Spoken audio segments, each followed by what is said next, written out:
한 절 말씀인즉 우리 다 같이 한 목소리로 읽겠습니다. 이는 우리가 믿음으로 행하고 보는 것으로 행하지 아니함이로다. 아멘. 믿음으로 산다는 것은 무엇일까요? 적어도 오감을 초월하는 것은 분명합니다. 보고 듣고 냄새 맡고 등등의 감각으로는 하나님을 충분히 알 수 없습니다. 7절에 믿음으로 행하고 보는 것으로 행하지 아니한다 했습니다. 아담과 하와가 실패한 이유가 뭘까요? 믿음으로 행하기보다 보는 것에 현혹됐기 때문입니다. 하나님은 말씀하셨죠. 선악과를 먹으면 정령 죽는다. 그러나 아담과 하와는 마귀가 해준 말에 귀가 솔깃했습니다. 결코 죽지 않는다. 오히려 네가 하나님처럼 될 것이다. 그 말에 마음이 움직인 하와가 선악과를 보니까 정말 먹음직스러웠습니다. 지혜롭게 할 만큼 탐스럽기까지 한 그렇게 느껴진 것이 문제였습니다. 마귀는 달콤한 것을 보여주어서 넘어지게 만들든지요. 아니면 우리의 환경을 아주 어렵게 해서 그것을 보여줘서 넘어지게 하든지 둘 중에 하나입니다. 예수님께도 그렇게 했습니다. 광야에서 한순간에 천하만국의 영광을 보여주면서 내게 엎드려 절해라. 다 너에게 줄게. 그러나 예수님은 사단아 물러가라. 나는 오직 하나님께만 경배한다. 라고 믿음의 선언과 함께 그분은 감각적인 선택을 거부한 겁니다. 이쯤에서 아브라함의 경우를 살펴보려고 합니다. 우리가 그를 믿음의 조상이라고 부르는데 믿음의 길을 개척한 사람, 그런 의미입니다. 그래서 그의 신앙 여정을 살펴보면 믿음으로 산다는 것이 어떤 의미를 가지는지를 알 수 있습니다. 첫째, 그의 믿음 이야기는 75세부터입니다. 하나님이 처음 그를 부르셨는데 지도를 쫙 펴놓고 아브라함아, 우리 여기에 가는 거다. 이렇게 말씀하시지 않았습니다. 느닷없이 아무런 대책이 없는 듯 그를 불러서 지금 있는 곳을 떠나서 내가 너에게 새롭게 제시하는 그곳으로 가라. 내가 너를 통해서 큰 민족을 이룰 것이라는 약속 한마디입니다. 그게 전부였습니다. 그런데 아브라함이 그 말씀을 조차 나아갔다. 먼 훗날 히브리서 11장 8절에 이 당시 아브라함 행동에 대해서 평가하기를 아브라함이 부름을 받았을 때 순종하여 장래 유업으로 받을 땅에 나아갈새 갈 바를 알지 못하고 나아갔으니 이는 믿음으로 하나님이 계획하시고 지으실 터가 있는 성을 바랐습니다. 성도 여러분, 오늘 내가 결정하는 믿음의 그 한 가지의 그 행동이 먼 훗날에 어떻게 평가될지요. 아브라함이 믿음의 길을 역사적으로 처음 열어갔던 사람이라고 한다면 우리 세인교회 성도 여러분, 가정에서, 직장에서, 사회에서, 교회에서 웬만한 사람들은 다 보는 것으로 살지만 그러나 세인교회 성도들은 믿음으로 산다. 하나님의 약속의 말씀에 의지해서 살아간다. 가정에서 믿음의 길을 열어가시고요. 직장 사회에서 믿음의 길을 열어가시고요. 구역, 교회 모든 기관마다에서 믿음으로 산다는 것이 무엇인지 믿음의 길을 개척해가나. 그래서 저 세인교회 성도들처럼 살아야 되겠다. 교회에서는 저 아무개 집사님처럼 행동해야 되겠다. 믿음의 길을 개척하는 이 시대의 믿음의 조상들에 등극하는 여러분 모두가 되길 축원합니다.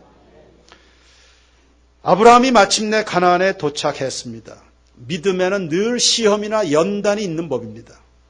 가나안에 와보니 먹고 살 수가 없는 땅이었어요. 기근이 왔습니다. 우물물은 바닥을 드러냈고 나무와 풀은 다 말라버렸습니다. 잔뜩 기대를 가지고 왔지만 희망이 다 사라질 그런 사정이 됐습니다. 어떻게 해야 되나? 갈등이 시작됐습니다. 하나님의 뜻은 가나안에 있는데 먹고 살 길은 저 멀리 애굽 땅에 보이는 겁니다. 어떻게 해야 되나? 아브라함은 믿음을 내려놔 버렸습니다. 그리고 살기 좋아 보이는 애굽으로 출발을 했습니다. 결과는 수치와 후회였지요. 아내 뺏겼고 바로 왕에게 믿는 사람이 왜 이 모양으로 사냐고 모멸감을 당했습니다. 믿음으로가 아니라 보는 것을 행하다가 치르게 된 곤욕이었습니다. 그래도 하나님은 언제나 아브라함의 편이셨습니다. 자비로 그를 보호하셔서 무사히 애굽에서 탈출하도록 도우셨습니다. 가나안에 복귀했습니다. 아브라함은 큰 부자였습니다. 은금이 풍부하고 종들도 많고 짐승도 떼를 이루었습니다. 창세기 13장의 내용입니다. 넉넉한 것이 마냥 좋은 것만은 아니었던 듯 조카 롯과 재산 다툼이 벌어졌습니다. 더 이상 함께할 수 없는 상황이었습니다. 고난의 때는 함께할 수 있었던 조카인데 재산이 넉넉해지고 먹고 살만하니까 조카 롯과 갈등이 일어나는 이 신비함, 함께할 수 없었습니다. 누군가는 떠나야 되는 상황이 됐습니다. 아브라함이 용단을 내렸습니다. 롯에게 좋은 것을 찾아갈 수 있는 우선 선택권을 줬습니다. 네가 좌하면 내가 우하고 네가 우하면 내가 좌한다. 보는 것이 아닌 믿음의 행위였습니다. 그때 롯은 요단 들판을 바라봅니다. 물이 넉넉해서 목축하기 좋은 땅이었습니다. 그 땅이 혹은 그곳에 살고 있는 사람들이 늘 죄악에 빠져 살기에 머지않아 하나님의 심판을 부를 징계와 진노의 땅이 될 것에 대해서는 전혀 고려하지 않았습니다. 보기에 좋은 그 땅을 찾아서 소돔성으로 향했습니다. 이제 아브라함은 메마른 땅에 홀로 남아 있습니다. 그때 하나님이 찾아왔습니다. 여러분, 세상 살아가는데 이런저런 관계들이 다 끊어지는 것에 대해서 두려워하지 마시기 바랍니다. 하나님이 찾아오십니다. 주님이 여러분 곁에서 말씀을 주실 겁니다. 오히려 믿음의 선배들은 그런 생활을 오히려 즐겼습니다. 일부러 다 광야를 들어가서 아무도 없이 하나님과만 만날 수 있는 그런 장소를 통해서 큰 믿음의 발전들을 이루었던 겁니다. 아브라함은 외로운 그런 순간이었습니다. 하나님이 찾아오셨네요. 창세기 13장 14절 이하에 말씀하십니다. 롯이 아브라함을 떠난 후에 여호와께서 이르시되 너는 눈을 들어 너 있는 곳에서 동서남북을 바라봐라. 보이는 땅을 너와 네 자손에게 주리니 영원히 이르리라. 여러분, 믿음으로 행하면 반드시 하나님의 보상이 있음을 믿습니다. 네 믿은 대로 될지어다 했습니다. 세상이 보여주는 것 말고요, 하나님이 보여주시는 것으로 살아가는 그것이 비전입니다. 낭패, 후회 없는, 하나님께도 인정받고 주변 사람들에게도 칭찬과 존경을 받는 삶의 내용입니다. 세상이 보여주는 거 아닙니다. 하나님이 보여주시는 것을 볼 수 있는 것. 이게 바로 믿음의 눈입니다. 롯은 세상이 보여주는 것 따라 살다가 큰 불행을 당했습니다. 후회 막급했을 겁니다. 많은 것을 차지할 수 있었다라고 자랑하는 그 순간에 폭삭 주저앉은 겁니다. 남는 게 아무것도 없었습니다. 성경에서도 흔적 없이 사라집니다. 이제 아브라함이 85세가 됐을 때 이야기로 넘어갑니다. 하나님이 아들을 주시마 약속해 주신 지 10년이 지났을 때였습니다. 하나님이 아브라함을 밤중에 불러내십니다. 하늘을 바라보게 하고 하늘의 별들을 세보아라. 네 자손을 앞으로 이 별처럼 많게 할 거다. 아무것도 조짐이 없는데 하늘의 별처럼 네 자손을 많게 할 것이다. 아브라함이 아멘 했습니다. 도대체 뭘 믿고 그가 아멘 했는지요. 그런 아브라함을 보면서 성경은 기록합니다. 아브라함이 여호와를 믿으니 이것을 그의 의로 여기셨다. 할렐루야. 눈에 보이는 것을 믿은 게 아니라 하나님을 믿었다. 인생 최고의 성공이 있다면 하나님께 의로움으로 여김받는 것. 할렐루야. 하나님이 그를 인정해 주시는 것. 하나님이 세인교회를 인정해 주시는 것. 우리의 공동체의 최고의 축복인 줄로 믿습니다. 충만합니다. 아브라함이 아멘 하고 하나님도 흡족해 하셨습니다. 분위기가 참 좋은데 시험 드는 일이 생겼습니다. 또 아담에겐 하와가 문제였는데 아브라함에겐 또 사라가 문제네요. 이 사라가 다가와서는 이야기합니다. 여보, 아무래도 이 방법은 아닌 것 같다. 우리 마냥 이렇게 하나님의 약속을 이렇게 하셨지만 마냥 하나님만 쳐다보고 기다리는 거, 글쎄 하나님의 뜻이 이게 아닐지도 모르잖아요. 이렇게 온 겁니다. 우리 다른 방법을 생각해 봅시다. 아주 위험한 함정입니다. 하나님의 약속은 인내로서 성취하는 거거든요. 그런데 하나님의 뜻이 아닐 수도 있겠습니다. 우리 다른 방법을 찾아봅시다. 여러분, 우리에게 방법이 있다면 무슨 방법이 있습니까? 우리에게 방법이 있다면 오직 하나님의 약속의 말씀인 줄로 믿습니다. 이 말씀이 영이요 생명이요 길이요 진리인 것을 믿습니다. 그런데 꼭 이 방법일까? 다른 방법이 우리에게 없을까? 하나님의 뜻이 이것은 아닐지도 모르겠어요. 사라가 아브라함에게 넌지시 그렇게 다가온 겁니다. 그래서 하갈을 취해서 이스마엘을 잉태하게 되는데 그때 아브라함이 좀 충만했어요. 총명했다면 무슨 소리냐? 지금 하나님이 말씀하셨고 나도 아멘으로 그래서 지금 하나님의 약속이 성취될 것을 기대하고 있는데 그 무슨 소리냐? 아무 소리 하지 말아라. 우리 하나님 앞에서 잠잠히 참아 그분의 행하시는 구원과 그분이 행하시는 위대한 일들을 우리 목도하도록 해보자. 이래야 되는데 글쎄요. 왜 넘어졌는지. 그리고는 이스마엘을 하갈이 잉태하게 됐습니다. 그때부터 아브라함의 가정에 풍파가 일어났습니다. 그 평안했던 가정에 속상한 일들이 일어났습니다.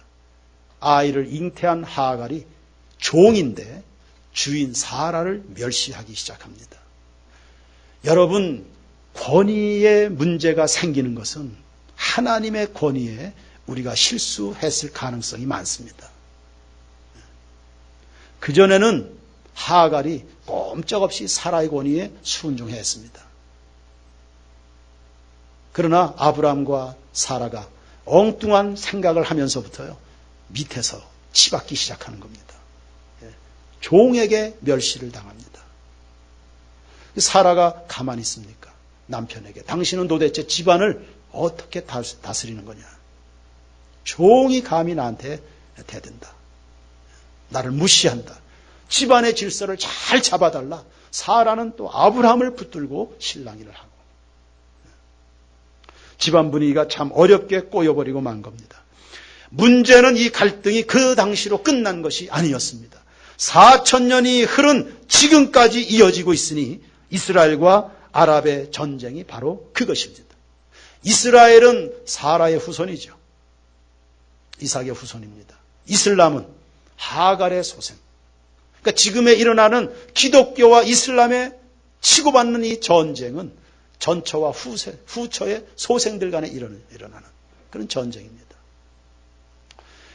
아브라함이 한순간 믿음으로 살지 않고 보는 대로 행했던 결과가 엄청난 것으로 나타났습니다. 오늘 여러분의 한 번의 그 순종이 혹은 여러분이 한 번에 잠깐 소홀하게 생각해서 혹은 하찮게 생각해서 한 번에 행하는 불순종이 어떤 결과로 나타나게 될지요. 두렵고 떨림으로 묵상하시길 바랍니다. 여러분의 삶이 믿음 가운데 거하고 있는지를 두렵고 떨림으로 분석하고 성찰하셔야 됩니다.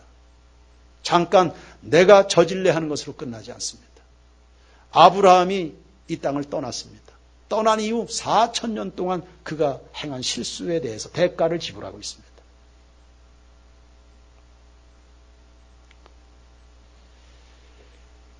드디어 아브라함이 99세 됐을 때 하나님이 찾아오셨습니다.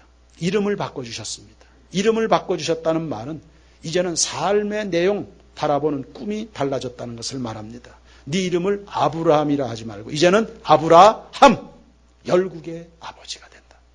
네 아내 사레는 사라다, 열국의 어미다. 할렐루야. 성도 여러분, 여러분의 인생에 하나님이 꿈을 주시고 여러분 쓰시고 싶어 하십니다. 열국의 아버지여 열국의 어머니가 될 것이다. 여러분 속에 믿음이 잉태되고 그 믿음이 축적이 됐을 때 믿음의 성장과 함께 세계 열방으로 하여금 하나님을 예배케 하는 일에 우리 세인교회를 쓰시고 싶어 하신다. 여러분의 믿음의 이름이 달라지게 되길 주의 이름으로 축원합니다.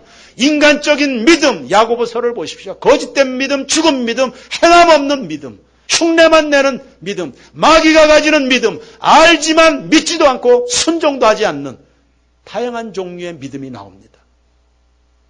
이런 믿음 말고 하나님의 약속에 근거한 참 믿음을 따라서 오늘은 원주 땅을, 내일은 대한민국과 열방을 향해서 발걸음이 옮겨지는 여러분의 열정도 믿음도 헌신도 피와 땀과 눈물도 주님의 영광의 뜻을 위해서 흘려지게 되는 그런 인생을 우리 모두가 살아가게 되길 축원합니다. 오늘 이 예배 이 말씀을 통해서 하나님은 그 말씀에 반응하는 오늘의 아브라함을 찾고 계시겠죠. 오늘부터는 네 이름이 아브라함이 아니다. 아브라함이라 하라. 오늘부터는 세인교회가 어떤 교회가 되어야 될까? 이 말씀을 받는 세인교회 모든 성도들이 앞으로 어떤 소망 속의 인생을 살아가야 될까? 꿈의 사람들로 일어나게 되기를 축원합니다. 이름을 바꿔주시고는 내년 이맘때 네 안에 하갈이 너 사라가 아들을 낳으리니 그 이름을 이삭이라 하라. 100세가 다 된 아브라함입니다. 90세가 된 사라의 신체적 조건으로 볼 때는 도저히 믿을 수 없는 말씀인데 아브라함이 아멘 했습니다. 연단의 과정을 통해서 그 정도 앞에는 아멘할 수 있는 정도의 사람으로 성장한 겁니다. 로마서 4장 18절에 그때 당시에 아브라함의 믿음의 행위에 대해 또 이렇게 평가합니다. 아브라함이 바랄 수 없는 중에 바라고 믿었으니 이는 네 후손이 이 같으리라 하신 말씀대로 많은 민족의 조상이 되게 하려 하심이라. 그가 100세나 되어 자기 몸이 죽은 것 같고 사라의 태가 죽은 것 같음을 알고도 알아요. 우리가 지각이 있는데 왜 모릅니까? 지금의 내 형편과 처지가 어떤지 왜 모릅니까? 알아요. 그러나 내가 직면하고 있는 삶의 상황과 믿음은 다른 겁니다. 아브라함도 사라도 자기들의 형편을 다 알아요. 아는데 믿음이 약하여지지 아니하고 할렐루야. 알지만 믿음이 약하여지지 아니하고 믿음이 없어 하나님의 약속을 의심하지 않고 믿음으로 견고하여져서 하나님께 영광을 돌리며 약속하신 그것을 또한 능히 이루실 줄을 확신하였으니 그러므로 그것이 그에게 의로 여겨졌느니라. 하나님 말씀은 눈으로 보는 거 아닙니다. 인간의 이성으로 헤아릴 수 있는 거 아닙니다. 경험을 통해서도 진정으로 경험될 수 있는 거 아닙니다. 오직 믿음으로서만 결과를 볼 수 있는 것. 하나님의 약속의 말씀입니다. 여러분의 신앙은 지금 보는 것으로 살아갑니까? 아니면 믿음으로 행하는 것입니까? 오직 믿음으로 행하여 하나님이 약속하신 좋은 날 보기를 주의 이름으로 축원합니다. 아브라함 신앙의 피날레는 모리아산입니다. 천신만고 끝에 얻은 외아들 이삭인데 번제로 바치라는 명령이 떨어졌습니다. 이 시점에서 아브라함은 전혀 주저하지 않았습니다.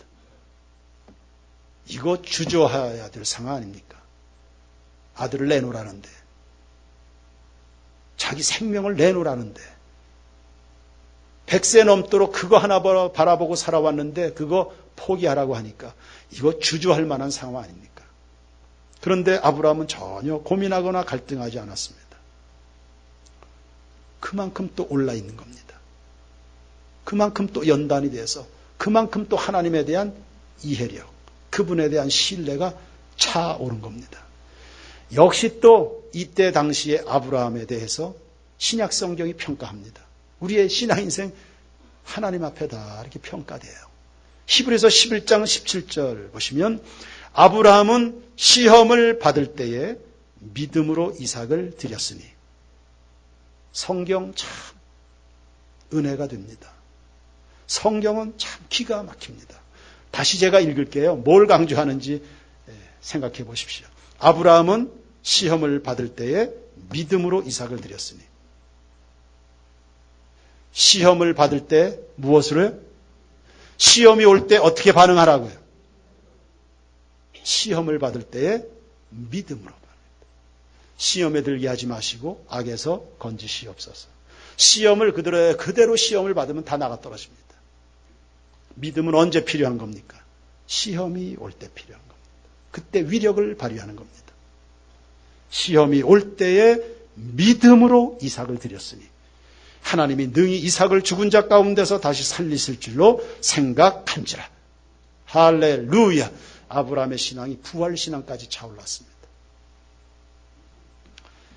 그러니까 아브라함을 통해서 여러 가지를 하나님이 알려주십니다.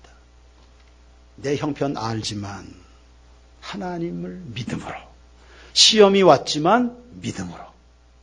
2018년 승승장구하는 여러분 모두가 되길 바라고, 여러분의 신앙 어느 것도 여러분의 신앙을 주저앉히도록 그렇게 방치하지 마십시오. 믿음으로. 오직 믿음으로 말미암아 살리라. 오직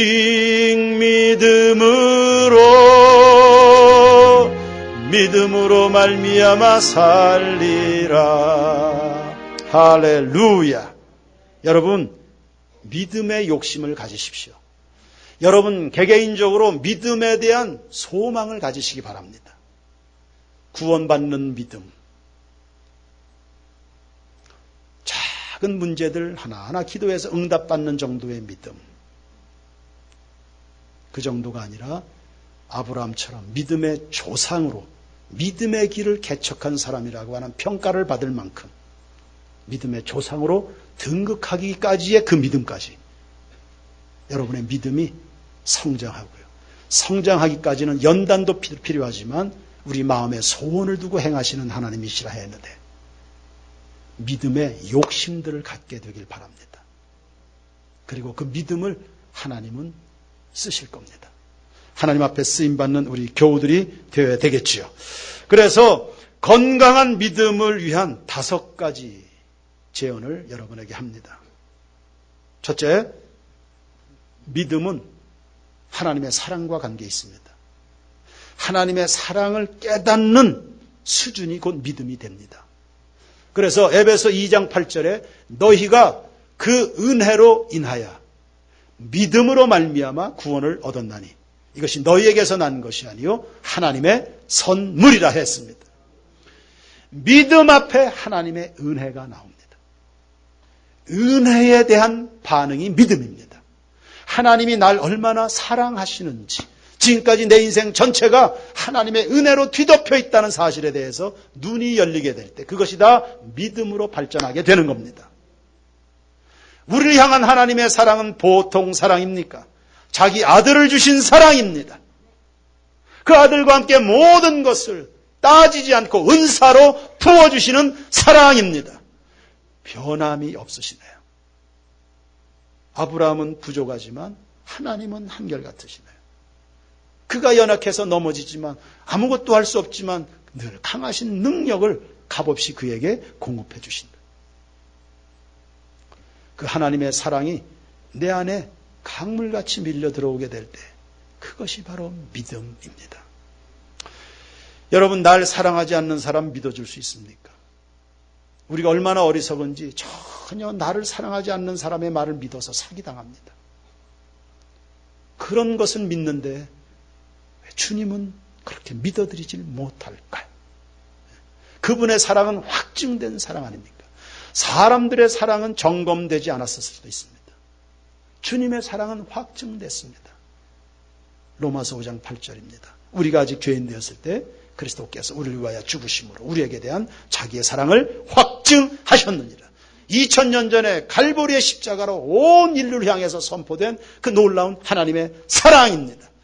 2000년 전에 십자가에서 죽으시는 것으로 끝이 난 사랑입니까? 아니요. 오늘날 여러분이 40년의 인생을 살았습니까? 50년의 인생 살았습니까? 70년의 인생 살았습니까? 전부가 다 하나님의 사랑의 흔적들입니다. 그런 주님을 왜 믿어드릴 수 없을까요? 날 사랑하지 않는 사람 믿어줄 수 없어요. 날 사랑하지 않는 부인에게 재산 줍니까? 줄 수 없습니다. 그러나 확증된 주님의 사랑이에요. 그 사랑에 눈을 뜨게 하옵소서. 하나님 우리 세인교회 모든 교우들의 마음의 눈을 밝히셔서 주님의 십자가 사랑에 눈이 열리게 해 주시옵소서. 하나님의 말씀을 들을 때마다 날마다 새벽 묵상, 큐티할 때마다 성경 지식을 축적하기 위해서 성경을 읽습니까? 아니요. 우리는 주님의 사랑의 바다에 잠기고 싶어서 성경을 읽는 겁니다. 구구절절히 내가 널 사랑한다. 세인교회 내가 너희들을 사랑한다. 아멘 하시기 바랍니다.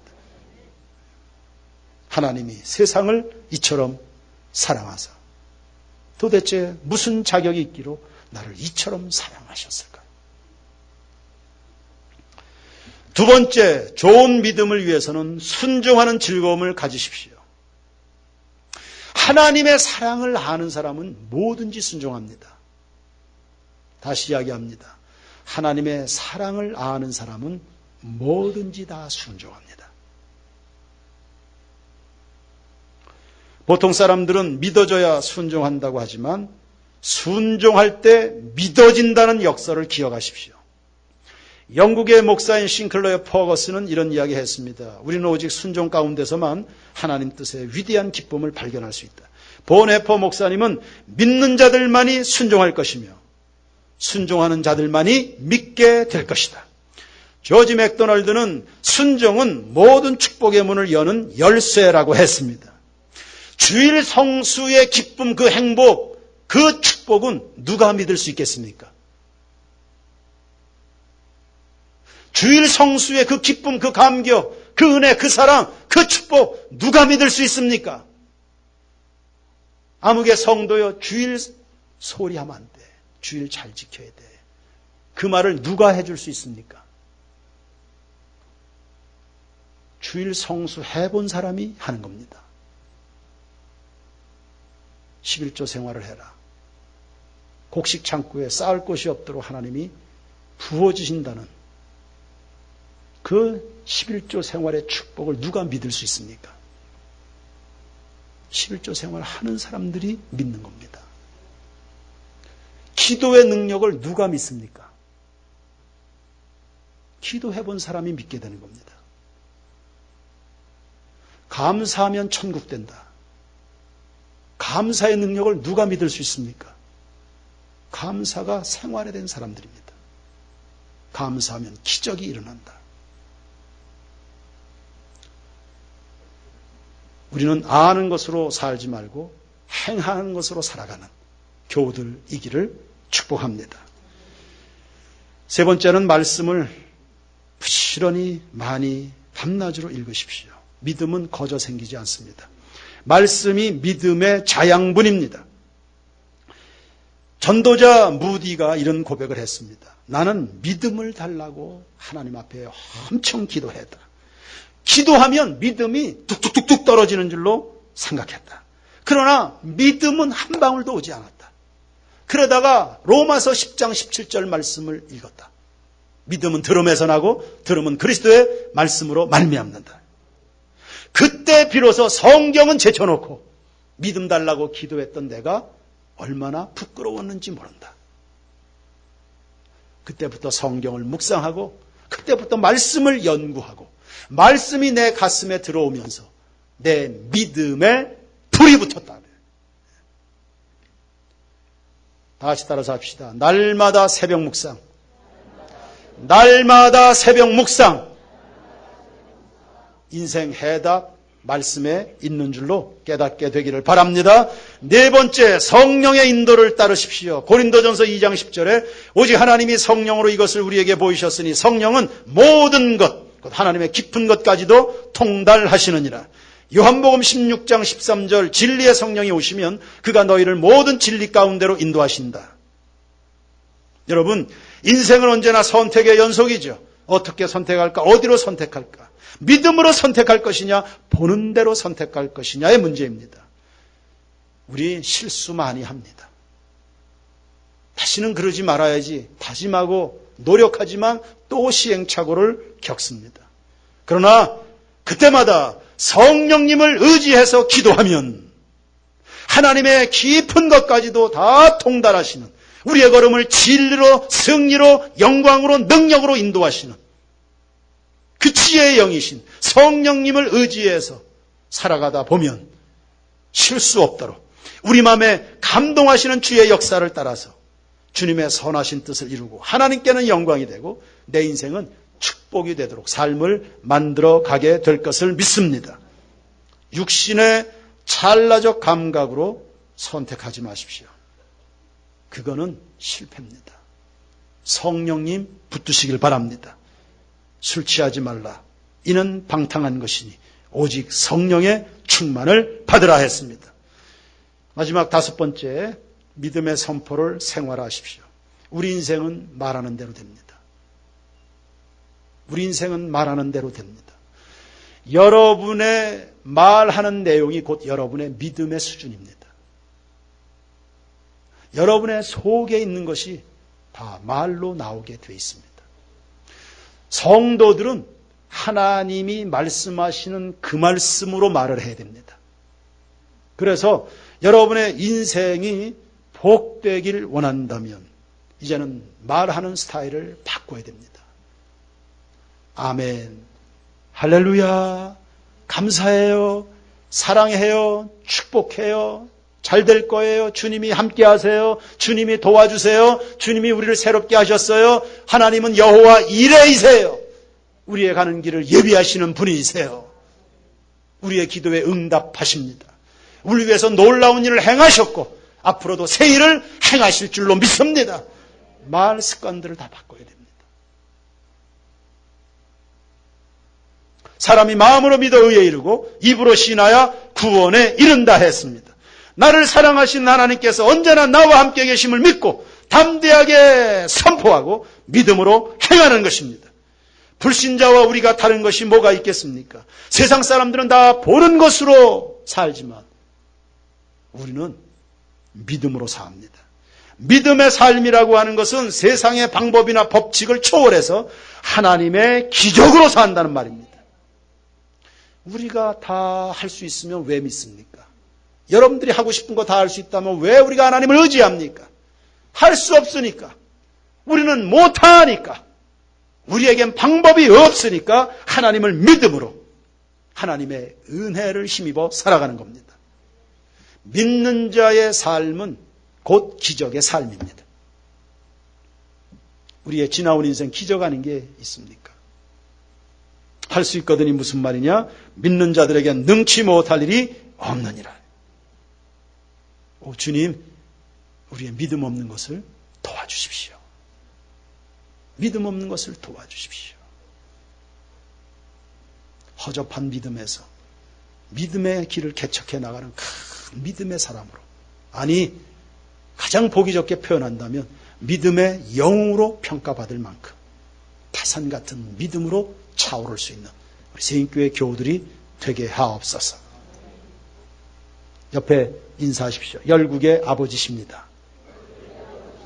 열국의 어머니십니다. 할렐루야! 찬양 드리겠습니다.